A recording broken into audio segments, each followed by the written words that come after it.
우리 2020년 부활절을 맞아 우리 모든 우리 드림의 교회 성도님들께 부활하신 그 예수님의 크신 축복이 언제나 함께 하시기를 축복합니다.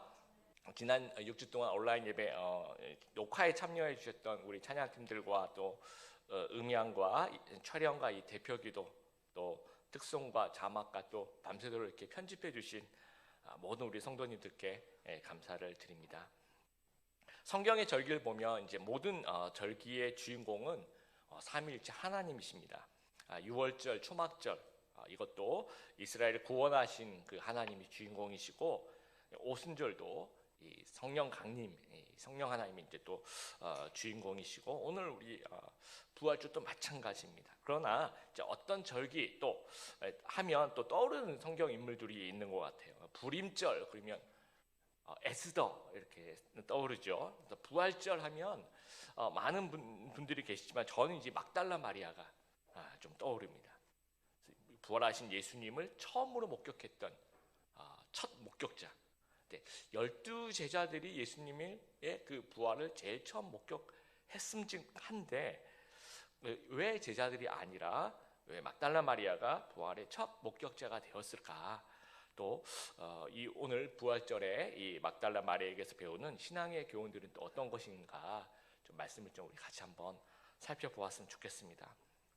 첫 번째, 부활은 예수님을 진심으로 사랑하는 자에게 우선적으로 목격된다라는 겁니다. 1939년 독일이 폴란드를 침공을 했습니다. 그때 신부님 한 분이 계셨는데 이름이 막시밀리안 마리아 콜베라는 그 신부가 이제 유태인들이 위험하니까 유태인들을 자기 수도원에 뭐 한 2,000명 정도를 피신을 시켜준 거예요. 그래서 이제 결국 이제 나치한테 잡혀서 이제 아우슈비츠 수용소로 이제 다 이제 수용이 됩니다. 근데 그곳에서 이제 규칙이, 아우슈비츠 규칙이, 만일 누군가 한 명이 탈출을 하면, 그러면 이제 어떤 감옥에 가두냐면 이제 그 중에서 전혀 관계없는 사람 10명을 이제 무작위로 뽑는 거예요. 그래서 그 10명을 아사 감옥이라고, 그 감옥에 그냥 집어넣고 물도 주지 않고 밥도 주지 않고 이렇게 시간이 지나가서 스스로 이제 고통 속에서 죽도록 이제 그런 데 가두는 겁니다. 그렇게 이제 그러니까 탈출을 하지 말라라고 이제 얘기를 하는데, 14동에서 이제 포로 한 명이 이제 탈출을 한 거예요. 24시간 동안 못 잡으면 이제 그 10명을 무작위로 지명을 하게 됩니다. 24시간 동안 못 잡았어요. 그래서 그 14동에 있는 사람들 중에 이제 간수가 가면서 너 하면서 이제 10명을 이제 지명을 한 겁니다. 그 지명한다는 것 자체는 이제 이제 아사 감옥에 가서 죽는다는 거죠. 그 가운데서 이름이 가조우니 체크라는 이 사람이 자기한테 이제 그 간수가 지목을 하니까 막 오열을 하는 거예요. 뭐 다들 기분 나빠하지만 아주 크게 울면서, 나는 연로하신 어머니가 계시고 집에 아내가 있고 우리 자식들이 있는데 나를 제발 살려달라고 막 사정사정하면서 우는 거예요. 근데 저쪽 그 감옥 그 죄수들 중에 한 명이 잠깐만 하면서, 나는 이제 콜베 신부가 그 콜베 신부인데, 나는 신부고 나는 가족도 없고 하니까 나 저 사람 대신에 내가 대신 가면 안 되겠냐, 저 사람은 좀 나랑 좀 바꿔달라라고 얘기를 한 거예요. 그래서 그 사람과 이제 그 가조오니 체크와 콜베 신부가 바뀐 거죠. 그래서 이 아사 감옥으로 들어갑니다. 그래서 이제 굶고 죽어가는 그 가운데 또 독극물 주사를 맞으면서 1941년 8월 14일에 돌아가세요. 그리고 30년이 흐른 후에 이 콜베 신부를 기억하는 사람들이 이제 기념 모임을 한 겁니다. 근데 정말 그 백발의 가조오니 체크가 그 자리에 참석해서 이런 얘기를 합니다. 나는 내 생명만을 갖고 살지 않았다. 내 안에 콜베 신부님의 생명도 함께 살아가고 있었다. 이런 얘기를 해요. 나는 이제 덤으로 사는 인생이라는 거죠. 이전과 다른 삶을 살고 늘 감사하는 마음으로 살고 있었다라는 거예요. 그리고 이분이 이제 하신 말씀 중에 인상적인 거 이런 얘기를 합니다. 나는 매일 그 콜베 신부의 숭고한 삶에 걸맞는 삶을 살았는지를 계속 생각했다라는 거죠.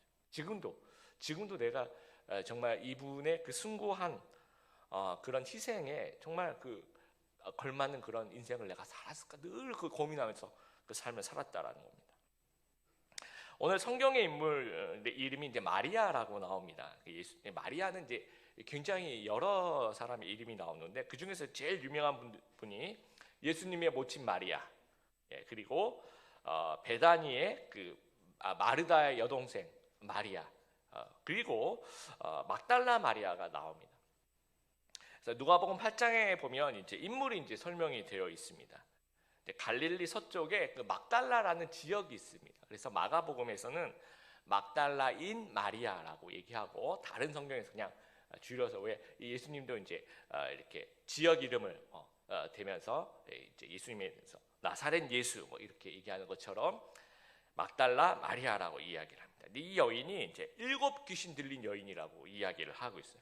그러니까 완전 철저하게 귀신 하나가 들어가도 사람을 그렇게 철저하게 망가뜨리는데 그 7 귀신이 그 돌아가면서 집단으로 이제 괴롭혔으면 얼마나 그 처절하게 망가졌던 인생이었을까요? 근데 그 인생을 예수님께서 그 7 귀신을 내쫓으시면서 고쳐주셨다라는 거예요.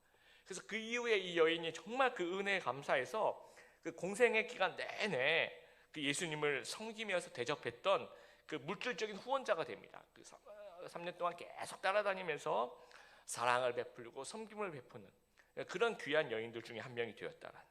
그러니까 아마도 이 막달라 마리아는 이런 생각이었을 것 같아요. 나는 예수님 만나기 전에 난 정말 형편없었는데 나는 예수님 만나고 비로소 새로운 삶, 새로운 생명을 얻었다라는 거죠. 그러니까 나는 그때 7 귀신 들었을 때 나는 이미 죽었다라는 거예요. 난 벌써 죽은 그런 목숨이다. 지금은 나는 덤으로 사는 인생이다. 그래서 예수님을 위해서라면 내 목숨이 전혀 아깝지 않다라는 거예요. 그러니까 제자들은 이 목숨이 아까워서 다 도망갔어요. 그런데 이 막달라 마리아는 이미 나는 그 7 귀신 들렸을 때 난 죽었으니까 근데 예수님을 위해서는 전혀 아깝지 않은 겁니다. 그래서 끝까지 제자들이 다 도망간 그 상황에서도 끝까지 예수님 곁을 지킵니다. 뭐 체포당하고 뭐 처형당 이런 거 전혀 안 중요합니다. 왜냐하면 그 막달라 마리아는 그 유일한 희망이지 예수님 만나고 그 전에는 희망이라는 게 없었어요. 예수님 만나고 이제 예수님이 유일한 희망이 되는 겁니다. 그러니까 예수님만 바라보고 그냥 예수님만 따라다니는 거죠. 그래서 빌라도의 법정에도 막달라 마리아가 가고 그 골고다까지 가는 그 길, 우리가 비아 돌로로사라고 얘기하는 그 십자가를 지고 가는 그 길도 눈물을 흘리면서 같이 따라갑니다. 그리고 십자가 상에 달리신 그 6시간도 끝까지 제자들 뭐 대부분 도망갔는데 끝까지 자리를 지키고요. 무덤까지 따라가. 끝나고 이제 어느 무덤인가. 그래서 무덤의 장소까지 확인합니다. 그냥 향품을 그 예수님이 시신에 바르고 싶으니까. 그 유대인들이 이제 모두가 그 향품을 바르고 그렇지는 않습니다. 그러니까 유대인 중에서도 왕이 바르죠. 그래서 이제 내 왕께 내 향품을 바르고 싶다라는 거예요. 그런데 공교롭게도 이제 토요일 또 안식일이 시작이 되면서 일단은 무덤의 장소를 일단 확인하고 일단 그 안식일이 끝나면 일요일 새벽이죠. 다시 방문해서 그걸 이제 향품을 이제 바르는 그런 그 의식을 치르겠다라고 아주 이른 새벽에 이제 오는 겁니다. 근데 무덤 우리나라 무덤은 좀 다른 게 이제 큰 돌이 있는 그 동굴 무덤 동굴이라고 얘기하는 거 더 맞는 말이죠. 근데 그 무덤에 돌이 있는데 이제 그 누군가 굴려줘야 됩니다. 근데 누군가 굴려줄 사람들인데 무작정 가는 거예요. 하여튼 열정이 있는 거죠. 무작정 가서 그냥 옆에 뭐 누군가 있으면 붙잡고 이거 좀 밀어달라고 애원하고 부탁하고 그러려고 치죠. 뭐 혹시나 로마 군병에게 잡혀서 죽더라도 전혀 그게 개의치가 않은 거예요. 어차피 나는 내 인생은 옛날에 죽었다라는 거예요. 막달라 마리아는요 정말 올바른 신앙의 자세가 있었던 것이 나의 유일한 희망이 예수님이라고 고백하고 있다라는 거예요. 나 같은 죄인, 죄로 죽었던 이 쓸모없는 인간, 예수님의 보혈로 구원받았어요. 그러면 나에게 있어서 예수님이 그 유일한 희망이 되는 겁니다. 그러면 예수님이 계신 곳이 굉장히 관심이 가요. 예수님이 내 삶의 굉장히 유일한 희망이라면 예수님이 어디 계실까? 예수님이 어떤 일을 하셨을까? 지금 또 어디 계실까? 하는 것에 모든 신경과 관심과 열정이 그곳에 가요. 그러면서 부활하신 예수님을 만나는 거예요. 그래서 전심으로 예수님을 사랑하는 자에게 이 부활은 우선적으로 목격될 수밖에 없는 겁니다. 근데 막달라 마리아와 정반대로 생각하는 그런 교인들이 혹시나 있을 수 있습니다. 와, 내가 예수님 믿고 내 삶이 더 어려워졌다. 내가 안 믿을 때는 내 마음대로 할 때 막 너무너무 좋았는데 예수님 믿고 또 불편해진 것 같아. 이렇게 생각한다면 이거 정말 불신자와 다름없는 정말 연약한 그런 믿음이라는 거예요. 예수님이 내 유일한 희망이 아니면 예수님이 하신 일에 관심이 없는 거예요. 부활절, 또 무슨 부활절, 또 와 벌써 4월이 되었어. 또 부활이 이제 목격이 될 수가 없다라는 겁니다. 사도 바울이 고백합니다. 우리 주보에 갈라디아서 2장 20절 나와 있는데 주보 있으신 분들 제가 한번 읽어보겠습니다. 갈라디아서 2장 20절 내가 그리스도와 함께 십자가에 못 박혔나니 그런즉 이제는 내가 사는 것이 아니요 오직 내 안에 그리스도께서 사시는 것이라. 이제 내가 육체 가운데 사는 것은 나를 사랑하사 나를 위하여 자기 자신을 버리신 하나님의 아들을 믿는 믿음 안에서 사는 것이라. 우리 성도에게도 또 우리 드림교회 성도님들에게도 이 막달라 마리아처럼 또 사도 바울처럼 고백이 있어야 될 것 같아요. 나는 이미 십자가에 못 박혔다. 예수님의 그 죽으심으로 나는 이제 덤으로 주어진 그런 인생이다 라는 그런 고백이 우리의 삶 속에 있었으면 좋겠습니다. 그래서 이제는 예수님을 위해서 막달라 마리아와 같이 전심으로 사랑하고 따르겠다는 그런 결심, 오늘 부활절 아침에 그런 결심하시는 우리 귀한 성도님들 되시기를 주님의 이름으로 축복합니다. 두 번째는 부활은 기쁜 소식이다라는 거예요. 따라하겠습니다. 부활은 기쁜 소식이다. 부활이 기쁜 이유가 오늘 본문에서 두 가지 생각해 보고 싶은데, 첫 번째는 부활은 내가 만들 수 있는 뉴스가 아니기 때문이에요. 내가 만들 수 있는 뉴스가 있고, 내가 노력해서 뭔가 만들 수 있는 뉴스가 있고, 내가 정말 노력해도 전혀 안 되는데 내가 만들 수 없는 그런 주어질 수밖에 없는 그런 뉴스가 있다 그러면 여러분 어느 쪽이 더 기쁠 것 같아요? 제가 한 상상을 해봤습니다. 우리가 이제 대학 입시를 치른다고 생각해 보세요. 목표가 이제 서울대라고 칩시다. 근데 이제 이 친구는 A라는 친구는 시험만 치면 다 맞아요. 그런 친구들이 있더라고요. 공부 이렇게 많이 안 해도 이렇게 째려보면 답이 막 떤대요. 1, 2, 3, 4 중에서 3번이 막 떨고, 그러면 이제 겸손의 표현이겠죠. 시험만 치면 다 맞는 친구. 수능을 쳤는데 다 맞았어요. 그래서 옆에서 막 너무 대단하다 그러면 10명이나 다 수능 만점자 10명이 있는데요. 이러면서 이제 덤덤한 그런 친구들이 서울대에 이제 지원을 해서 붙었어요. 물론 기쁘겠죠. 근데 그런 A라는 친구와 B라는 친구는 너무 수능을 못 본 거예요. 재수를 막 하고 싶었던, 이게 상상입니다. 그래서 그냥 한번 쳐보자. 그래서 이제 서울대 이렇게 건설을 냈는데 50명 모집에 49명이 왔어요. 미달이 된 거죠. 그래서 무조건, 이거 상상입니다. 그럴 리 없습니다. 상상인데 만약에 그렇다 하면 A라는 친구가 기쁠까요? B라는 친구가 기쁠까요? 둘 다 기쁘겠지만 A라는 친구가 더 기쁠까요? 아니면 B라는 친구가 더 기쁠까요? B라는 친구가 더 기쁠까요? 왜냐하면 이게 내가 만들어서 내가 노력해서 뭔가 할 수 있는 일이 아니라는 거예요. 그럴 때 우리는 더 큰 기쁨을 느낀다는 거예요. 여러분, 이제 11절에 마리아는 무덤 밖에 서서 울고 있었어요. 왜 울었을까요? 무덤이 비어 있어요. 예수님의 시신이 안 보이는 거죠. 그래서 막 울고 있는데 그 이후에 일어날 일을 상상을 못하는 겁니다. 그래서 12절을 보니까 흰옷 입은 두 천사가 예수님의 그 시체에 누웠던 곳이 이렇게 보이는 겁니다. 상상할 수도 없는 거죠. 그리고 14절 15절 이 말을 하고 이렇게 돌이켜 보는데 예수님께서 이렇게 서 계신데도 못 알아봐요. 그리고 이제 예수님한테 동산지기인 줄 알고 누가 이렇게 옮겨갔는지 나한테 좀 얘기를 해달라고 얘기를 합니다. 그래서 많은 성경학자들이 혹시 그 부활하신 예수님이 약간 그 모양이 좀 이전하고 좀 달라진 건 아닌가라고 생각하시는 분들도 계세요. 근데 저는 이게 이 막달라 마리아 정말 이해가 되는 게, 물론 이제 그때 새벽이니까 이제 그런 것도 있겠지만 뭐랄까, 이게 상상도 못한 일인 거예요. 설마 하는 거죠. 우리 이제 요즘에 우리 청년들 많이 쓴 형이 거기서 왜 나와? 그런 때도 있지 않습니까? 전에 우리 그 가족끼리 그 뒷산에 이렇게 산책을 갔는데 저쪽에서 이제 어떤 어디서 많이 TV에서 많이 보던 이연복 셰프 같이 생긴 분이 이렇게 지나가셔서 저를 옆으로 쑥 지나가더라고요. 그래서 저는 좀 닮았네. 그리고 지나갔어요. 지나갔는데 저희 아들이 아빠 봤어? 이연복 셰프가 그러길래 그분이 거기서 왜 나와요? 제가 이제 그분 하면 생각나는 게 늘 TV에서 제가 뜰 때마다 어디서 나오냐? 중국 어딘가를 돌아다니면서 이렇게 음식 평을 하시고 늘 이렇게 중국에서만 계셔야 될 것 같은 그런 분이 우리 동네 뒷산에서 이렇게 스쳐 지나가려고 생각도 못한 거죠, 저는. 그래서 이게 마리아도 마찬가지. 예수님이 여기서 예수님을 볼 거라서 생각도 못하는 겁니다. 그러니까 만든 뉴스가 아니라는 거예요. 그러니까 너무 기쁜 겁니다. 그래서 16절에 이제 예수님이 마리아야라고 이름을 부르니까 예수님 음성을 들으면서 자기 이름을 갑자기 동산지기가 자기 이름을 알 수는 없는 거잖아요. 그렇죠? 예수님이 마리아야 이 이름을 부르니까 라보니라고 이제 선생님이라고 해요. 아마도 이 두 사람은 호칭이 마리아야라고 부르시면 선생님 이렇게 서로 이렇게 호칭을 했던 것 같아요. 평소에도 이제 그렇게 불렀습니다. 그러니까 얼마나 놀랐으면 이제 예수님을 확 붙잡습니다. 기쁨이 2배가 되는 거죠.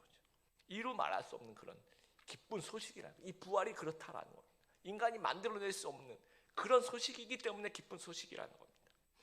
그리고 두 번째는 부활은 격리와 죽음을 이기신 사건이기 때문에 참 기쁜 소식이에요. 우리 코로나19가 주는 이 공포가 있어요. 이 공포가 첫 번째는 이 격리의 공포고 두 번째는 이 죽음의 공포인 것 같습니다. 이 격리가 주는 공포라는 것은 이 심리적인 그런 부분이 있는 것 같아요. 한 5년 전에 이 메르스 사태 때 이제 그 내과 의사던 분이 저한테 그런 얘기를 하더라고요. 사람들이 자기가 의사라고 얘기하니까 사람들이 자꾸 자기를 막 피하면서 바라보는 시선이 자기 너무 힘들었대요. 막. 그래서 그 기간 동안 마음고생을 굉장히 많이 했다라고 그런 얘기나 이게 이 격리가 주는 어떤 공포인 것 같아요. 그래서 우리 자가격리 하시는 분들 또 집에서 자가격리 아니지만 집에서 요즘에 그 방콕 한다 그러죠. 너무 답답하다는 너무 심리적으로 이렇게 소외되는 느낌, 비난받는 그런 느낌 이런 것들이 든다는 거죠. 그래서 오늘 이제 교회 나와서 이렇게 제가 웃음소리가 평소보다 훨씬 더 많아지는 것 같아요. 계속 안 보시다가 이렇게 너무 오래간만에 만나시니까 웃음꽃이 막 이쪽에서도 막 큰 웃음, 저쪽에서도 큰 웃음 이렇게 하면서 확 안 찌셨네요. 뭐 이런 어떤 덕담이겠죠, 그렇죠? 예, 덕담 이렇게 나누시면서 이게 격리가 주는 이런 어떤 심리적인 공포가 있는 것 같습니다. 또 이 사망이 주는 공포, 어떤 건강한 사람에게는 가벼운 독감이라고 얘기하지만 이 두려움을 주는 이유가 아직까지 백신이라든지 뭐 치료제가 아직은 없는 겁니다. 그렇죠. 전 세계 평균 치명률이라고 하죠. 확진자 대비 사망자가 전 세계 평균 치명률 한 6% 정도 됩니다. 근데 우리나라는 한 2% 정도 돼요. 근데 막 언론 같은 데 이제 보면 막 뉴욕 같은 데는 정말 이제 미국이 이제 가장 이제 사망자가 많은데 냉동 이제 시신을 보관할 데가 없어서 이제 냉동 컨테이너 같은 데다가 이제 보관하다가 그래도 없으니까 이제 무인도의 거대한 그 어떤 섬 자체가 이제 묘지섬을 이렇게 만들어서 그 영화의 한 장면 같은 그렇게 시신을 이렇게 안치를 하거나 아니면 국방부에다가 이제 미국 정부가 이 시신 가방이라고 얘기하죠. 그걸 좀 이렇게 빌려달라고 이제 얘기를 했는데 그게 뭐 100개, 1000개 이게 아니라 10만 개를 좀 달라고 이렇게 얘기를 했다라고 합니다.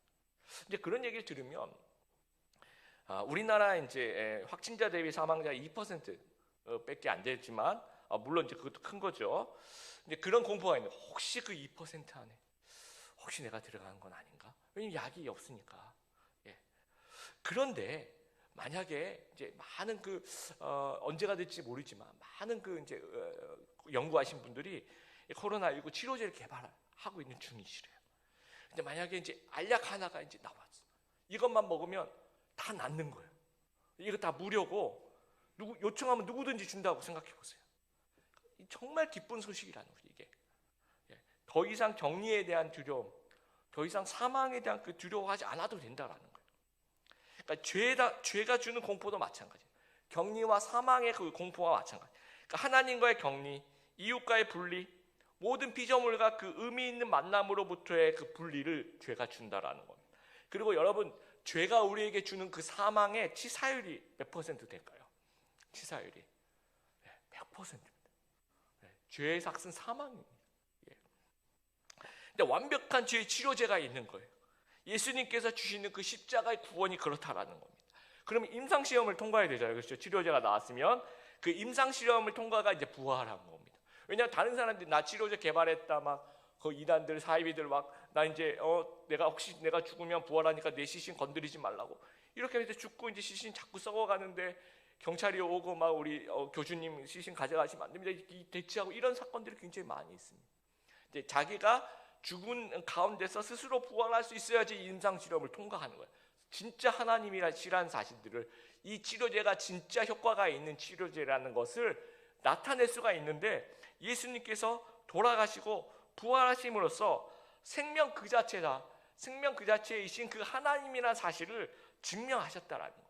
그러니까 성전 지성소의 휘장이 위에서부터 밑으로 찢어지면서 분리와 격리의 그 저주에서 우리는 해방되었다라는 겁니다. 그래서 요한복음 3장 16절 하나님이 같이 외우시죠. 같이 한번 읽어보겠습니다. 시작. 하나님이 세상을 이처럼 사랑하사 독생자를 주셨으니 이는 그를 믿는 자마다 멸망치 않고 영생을 얻게 하려 하심이라. 이 부활이 온 인류에게 유익을 주는 가장 기쁜 소식이라는 겁니다. 셋째로 부활은 알려야 할 기쁜 소식이며 우리는 부활의 증인이라는 겁니다. 17절에 이제 예수님께서 마리아에게 나를 붙들지 말라 이렇게 얘기를 해요. 그래서 이 말을 좀 오해할 수 있는데 뭐 이런 상황은 아니에요. 막 마리아가 이제 선생님 마리아야 그러니까 선생님 하면서 이제 딱 손대니까 뭐 손대지 마, 노 터치 뭐 이런 뭐 손 소독제 했니 뭐 이러면서 이제 그런 느낌은 아니라는 거죠. 그러니까 만약에 부활하신 예수님의 몸에 손을 대면 안 되는 몸인가 그런 건 아닙니다. 왜냐하면 나중에 예수님이 제자들에 가서 특히 도마한테 가서 내 손과 그 발의 못자국을 만져보라 그럽니다. 그러니까 만질 수 없는 몸은 아니라는 거죠. 그래서 이게 어떤 의미냐면 이제 헬라어 언어에 보면 이제 홀드라는 뜻이 물론 이제 터치라는 뜻도 있어요. 이 단어 자체가 그러나 홀드라는 뜻이 더 강한 거죠. 붙들다, 붙잡다, 매달리다. 그래서 이 의도, 그러니까 이렇게 말씀하신 예수님이 막달라 마리아에게 말씀하신 의도는 나는 임무를 마치고 이제 하나님 나라로 간다라는 거예요. 그러니까 너는 나를 이 땅에 계속 있도록 붙잡으려고 하지 말아라는 거예요. 그러니까 하늘나라 가는 거 말리지 말라라는 거예요. 대신 내가 너에게 임무를 맡기겠는데 그 17절에 그렇게 얘기하죠. 부활하신 예수님을 알리러 가라는 거예요. 그러니까 나는 이제 하나님 나라 하나님이 계신 그곳으로 가지만 이제 너에게 임무를 맡기는데 이 부활을 알리는 그 임무는 우리 성도들에게 있다는 네가 알리라는 거예요. 여러분 역사상 가장 최악의 재난 중에 하나가 2008년 5월에 있었던 그 미얀마에 있었던 그 태풍 그 인도양 쪽에 그 있는 태풍을 사이클론이라고 얘기를 하는데 그 나르기스라는 그 사이클론 때문에 한 10만 명 이상이 사망해요. 굉장한 이제 코로나 때문에 미국이 가장 사망자가 많은데 아직 2만 명 비슷하게 지금 그것도 어마어마한 건데 이 태풍 때문에 10만 명 이상이 이제 사망을 하게 됩니다. 근데 그 인도 기상국에서 미리 이제 기상 아무래도 조금 아마 그 과학 기술이 조금 더 미얀마보다는 좋았던 것 같아요. 그래서 보니까 이게 어마어마한 그 태풍이 이쪽으로 가는 겁니다. 그래서 이제 미얀마에다가 계속 그 경고를 해준 거예요. 상륙 지점 어디로 상륙한다, 언제쯤 상륙한다. 어마어마한 강도인데 이 강도가 어느 정도 된다. 그러니까 빨리 주민들을 대피시켜야 된다 하면서 열흘에 걸쳐서 40번이 넘는 41번, 40번이 넘는 계속 그 경고를 또 하고 또 했다라. 근데 이제 미얀마 정부에서 그걸 안 들어요. 그러면서 이제 큰 어떤 사고가 난 겁니다. 근데 듣고 안 듣고를 떠나서 저는 이 인도 기상국의 노력에 정말 이게 멋있다라고 생각해요. 박수를 보내요. 정말 자기네 나라 아니지만 그래도 이게 전 세계 한 가족이니까 이대로 가면 너희들 큰일 나니까 한 번 얘기했어요. 안 들어. 두 번 얘기해. 근데 40번이 넘게 얘기한다라는 것은 생명을 얼마나 소중히 여기는 것인가라고 생각하니까 너무 귀한 거예요. 이 마음 자체가. 이게 우리 크리스찬들에게 좀 주는 교훈이 저는 있다라고 생각합니다. 치사율 100% 그 죄의 저주, 그것의 완벽한 치료제, 요한복음 3장 16절이라는 완벽한 치료제, 부활하신 예수님 우리가 가지고 있는데 이 부활의 소식은 나 혼자 알고 있어야 돼. 그런 아주 기쁜 소식인데 나 혼자 알고 있어야 될 그런 기쁜 소식이 아니라 전해야 될 알려야 할 그런 기쁜 소식이라는 거예요. 그래서 이 부활하신 것은 예수님의 일이지만 부활을 전하는 것은 우리 일은 제자들에게 가서 전하라는 겁니다. 전도를 통해서 이제 영혼이 살아난다라는 거예요. 그래서 우리 드림의 교회가 선교적 교회가 되기를 바랍니다. 여러분 주위에 혹시 예수님을 몰라서 주위에 살려야 될 영혼이 있습니까? 우리 완벽한 죄의 치료자 되시는 우리 부활하신 예수님을 알리고 좀 소개하는 그런 저희들이 되었으면 좋겠습니다. 그리고 이런 알리고 소개하는 것이 저희 드림의 교회 정말 자연스러운 문화가 되었으면 좋겠어요. 늘 우리 예수님 잘 모르는 분들하고 늘 함께 교회에 와서 함께 예배를 드릴 수 있는 그런 어떤 자연스러운 문화로 좀 자리 잡았으면 좋겠습니다. 20세기 미국의 유명한 신학자요 기독교 윤리학자인 나인 홀든 리버라는 그런 학자가 있는데 이런 얘기를 합니다. 내가 사랑받는다는 사실을 이해할 때에만 사랑할 수 있는 자유를 경험할 수 있다. 다시 말씀드릴게요. 내가 사랑받는다는 사실을 이해할 때만 사랑할 수 있는 자유를 경험할 수 있다. 예수님께서 여러분을 너무 사랑하시는 거죠. 그렇죠? 십자가에 죽으시고 부활하셨다라는 거예요. 사랑하지 않으면 일어날 수 없는 그런 일들입니다. 그래서 막달라 마리아와 같이 일단 하나님의 사랑을 풍성하게 좀 받아 누리시는 우리 귀한 성도님들 되었으면 좋겠습니다. 나를 향한 그 하나님의 사랑을 이해하는 우리 성도님들 되었으면 좋겠습니다. 그러면서 내가 예수님 때문에 덤으로 사는 인생이다 라는 걸 좀 고백하는 저희들이 되었으면 좋겠고, 예수님 외에는 소망이 없고 예수님과 함께할 때에만 정말 비로소 그런 의미 있는 인생이 된다라는 그런 삶의 고백하시는 우리 성도님들 되길 바랍니다. 그래서 늘 예수님 따라가면서 부활의 예수님 만나고 기뻐하면서 또 그 부활의 예수님 전파하는 하나님의 사람들 다 되시기를 주님의 이름으로 축복합니다.